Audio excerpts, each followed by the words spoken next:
So first of all, let's talk about the speed limits. The speed limits are absolute maximums. If the car in front's doing 28 and we do 30, then we're going to gain on it, aren't we? We're going to end up getting too close. So that's the first thing to consider.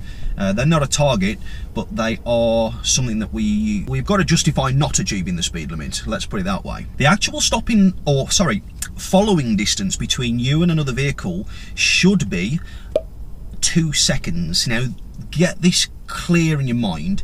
This is not car lengths, this is seconds time gaps, because there is a difference between the time gap is going to be bigger than the car length. And again, car length, what's the average car, you know? How are you going to count the seconds? Some people say 1 Mississippi, 2 Mississippi.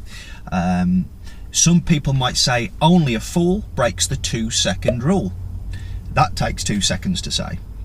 Alright, so let's say that the road is wet. Now, what's the wet going to do to our stopping distance?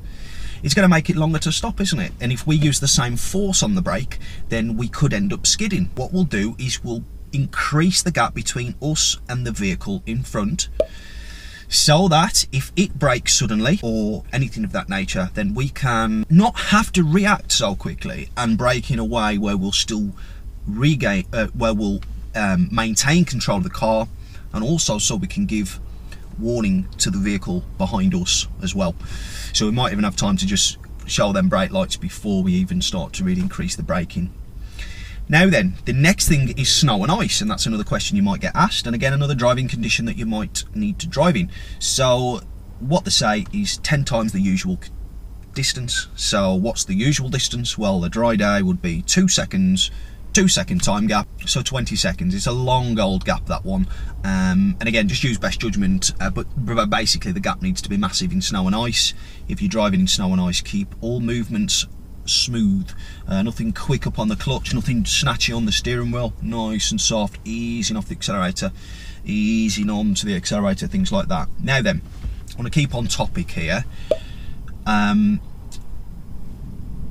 You can't always leave a 2-second time gap, because in very slow moving traffic, like 5-10 mile an hour, that 2-second gap is going to be very, very big. And actually, is it necessary? Do you need that long to stop? No, you wouldn't.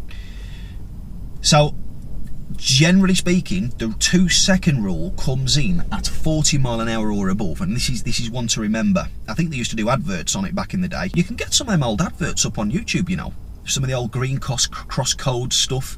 So just type it on YouTube, you might find some of the old adverts from back in the 70s, 80s, 90s. So we talked about the different following distance. Now, it's very debatable, this, in a way, although it's not debatable for the theory test, because there's no doubt, and Top Gear proved this, there's no doubt that stopping distances do vary from car to car, and then the weather conditions as well. So I think what we've got to realise here is these gaps are just really to get you thinking about the fact that when driving, can I stop in time? Can I react and then actually stop in time before I hit the vehicle in front? And really that's the nuts and bolts of it. Now, the one thing that I haven't mentioned yet is, how do you actually work out following distances? We'd use a fixed point. So let's say that you're driving down the road and there's a lamppost on the left. The car in front is just passing the lamppost on the left. You then count how long it takes the front of your vehicle to get in line with said object.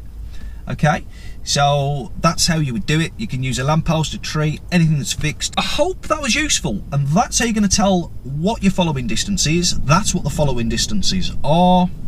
This is how we should judge it. Let me know in the comments section below the video. I'd love to hear how you're finding the content. Let me know.